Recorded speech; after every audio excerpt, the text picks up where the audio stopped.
Did you know nitrogen gas was used for the first time in history to execute a death row inmate? Yes, by the end you will know if the executed suffer or not, and also the answer to the question if death penalty is right thing to do or not. So let's walk with me. Alabama has executed convicted murderer Kenneth Eugene Smith with nitrogen gas for the first time after 2022 lethal injection to execute Smith had failed. He was convicted in 1989 of murdering a preacher's wife, Elizabeth Sennett, in a killing for hire.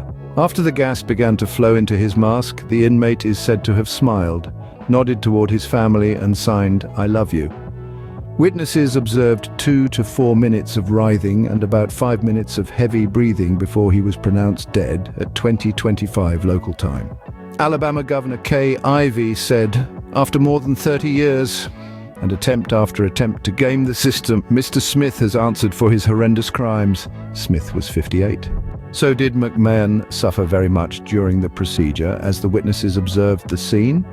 Nitrogen itself is not toxic, but when a person breathes in an atmosphere with a high concentration of nitrogen and low oxygen, it can lead to asphyxiation.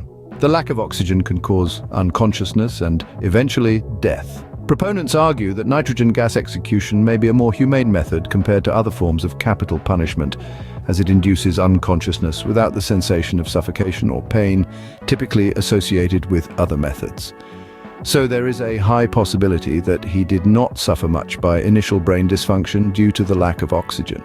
Is there life lesson from this? Though there are people who deny death penalty according to the law of nature, which stands for the absolute balance, those who killed the perfect innocent should pay for the crime by his own life, considering the victim lost their life.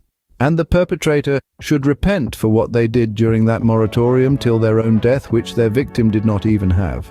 And remember, once we cross certain line, there is no coming back, however much we may regret our sin, which applies to everybody. Thank you for staying with me, and you have a peaceful day.